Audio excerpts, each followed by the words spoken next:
एक बाहर से एक 2.5 फीट का अंधार आता है और अगर 8 दिन में नहीं तोड़े तो 90 दिन मैं खुद बुलडोजर लेके आ जाऊंगा। एमएसजी के सवाल पर गुना दाखिल हो तो इनके क्या बाप का राज है कि ये बुलडोजर लेके आएंगे और उनको हटा देंगे। आपके लजीज लम्हों के साथी मुन्ने चाचा हर साल की तरह इस साल भी मुन्ने चाचा की तरफ से बकरीद के खास मौके पर एक से बढ़कर एक लजीज मसालों का मरकज नया पूरा गली नंबर 5 स्टार कलेक्शन के सामने अरब चौक मालेगांव 8623002286।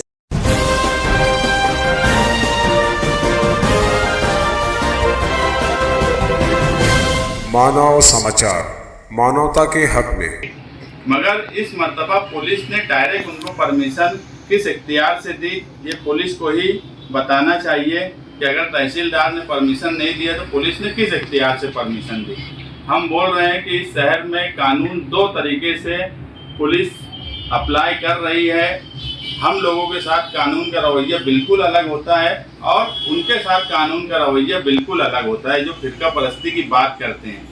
जिस तरह की तकारीर हुई उस पर और जिस तरीके की नाराबाजी हुई, ये कहीं से एक समाज में, एक सेकुलर समाज में कहीं से काबिल कबूल नहीं है। इसलिए जिन लोगों ने भी इस तरह की हरकत की है उनके ऊपर गुनाह दाखिल होना चाहिए और पुलिस ने ये बताना चाहिए कि उन्होंने परमिशन किस अथॉरिटी से दी है।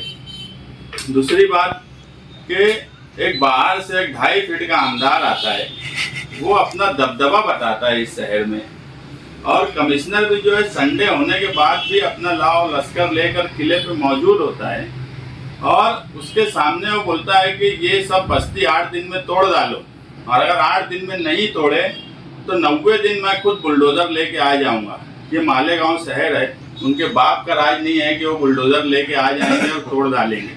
कानून से जो काम होगा हम उसमें कभी कोई रुकावट नहीं डालेंगे, मगर कोई आकर मालेगांव शहर में दम दाटी देगा या कानून से बड़ा अपने आप को मानेगा, खुद बुलडोजर लेके आएगा, तो इस शहर में जनता दल के वर्कर आज भी मौजूद हैं और अगर उनमें इतनी हिम्मत है तो वो बुलडोजर लेके इस शहर में आके बता दें। क्योंकि वो जो मामला है, जब वो कमिश्नर को लोक आयुक्त का ऑर्डर की बात कर रहा था तो उस वक्त कमिश्नर का भी काम था कि लोक आयुक्त का ऑर्डर उसके मुंह पे मारता और उसको बताता कि ऑर्डर में क्या है।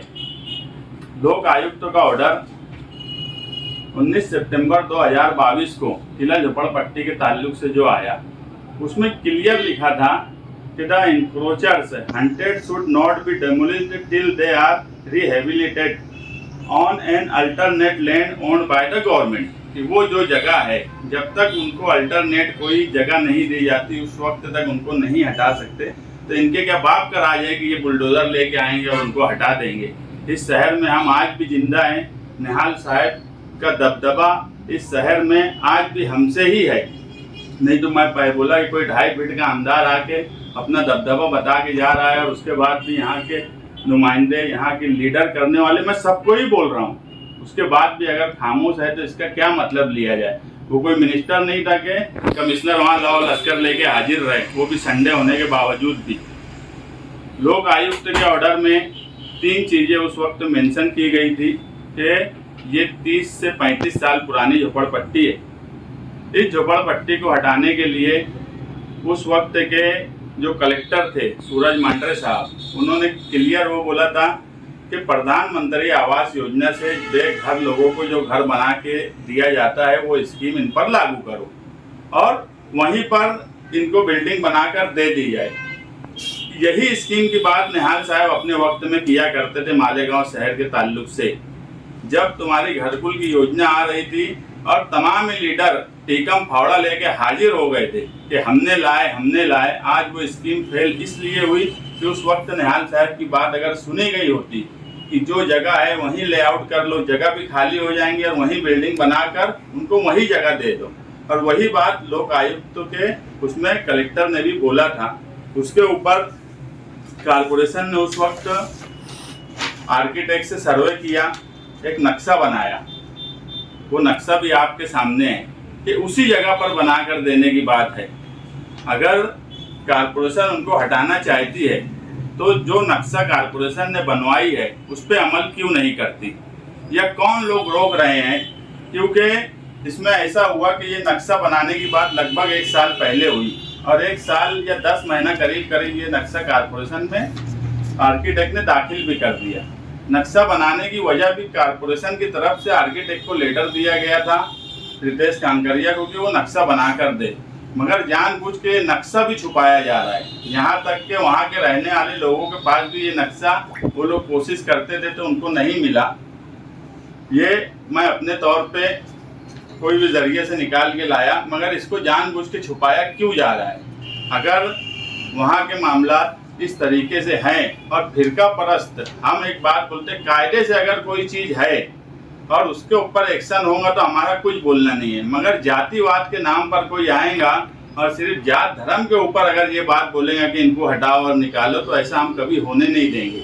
और अगर इस तरह का नक्शा बनाकर कारपोरेशन में दाखिल है तो कारपोरेशन उस पर अमल करे, घरकुल योजना की स्कीम उन पर लागू करे, उनको इस नक्शे के हिसाब से वहाँ बिल्डिंग बना कर दें और उसके बाद जो भी कार्रवाई करना है करे। कोई भी आयरा गहरा आएगा और बोलेगा इनको उखाड़ो और भगाओ, तो ऐसा हम तो इस शहर में नहीं होने देंगे।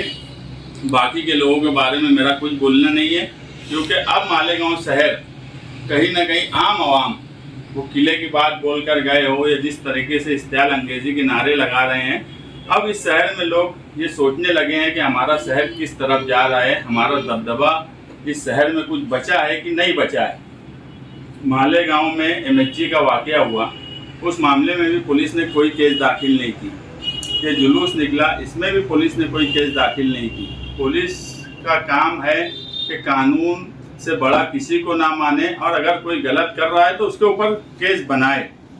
हम किसी की तरफदारी नहीं करते, हम किसी की तरफ झुकाव भी नहीं रखते, मगर एक सेकुलर समाज में जहाँ सब लोग मिलजुल कर रहते हैं, पुलिस को भी बार बार कुछ लोग टेंशन दे रहे हैं लॉ एंड ऑर्डर के सवाल पर।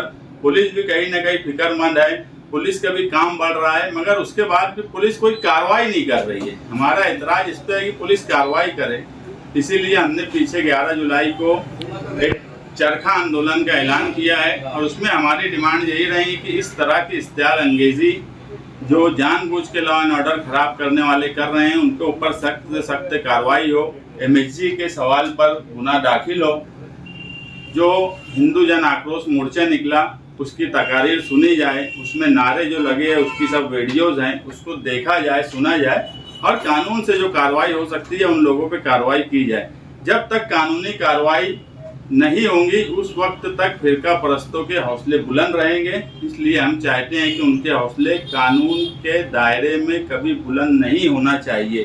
कानून से बड़ा अगर कोई अपने आप को मानता है तो पुलिस का काम है कि उसको सबक सिखाए और ये बता दे कि कानून से बड़ा कोई हो नहीं सकता। बस हमारी पुलिस से इतनी ही गुजारिश है कि वो कानून का पालन करे और इन जैसे लोगों पर कार्रवाई करे। वही सवाल है कि ये दोहरा कानून पुलिस का क्यों इस शहर में हो रहा है। अगर कोई भी हो, कोई भी सियासी पार्टी हो, समाजी पार्टी हो, अगर वो भी एक अमन के नाम पे अगर मोर्चा निकाल रहे थे तो उनको भी परमिशन देना चाहिए था। मैं बोला कि जिस टाइटल से हिंदू जन आक्रोश मोर्चा, ये टाइटल पे ही अगर मुसलमान जन आक्रोश मोर्चे के नाम पे कोई टाइटल से परमिशन मांगेंगे तो क्या पुलिस परमिशन देगी? कभी नहीं देगी। उल्टा सिर्फ इतने टाइटल का अगर कोई आरिजा कर दे तो उस पर कार्रवाई करने की बात पुलिस बोलने लगेगी। और कोई अगर अमन के नाम पे परमिशन मांग रहे तो जमहूरियत में उसको भी हक है अपनी बात रखने का, उसको परमिशन देना चाहिए था पुलिस को। बोला ना कि 2.5 फीट का आमदार आके अपना दबदबा बता के जा रहा, तो हम क्या कर रहे हैं? ये तो सीधी सी बात है ना कि ये सब आज शहर क्यों फिक्रमंद है कि उनको ये लग रहा है कि उनकी नुमाइंदगी नहीं हो रही है, इसलिए शहर फिक्रमंद है।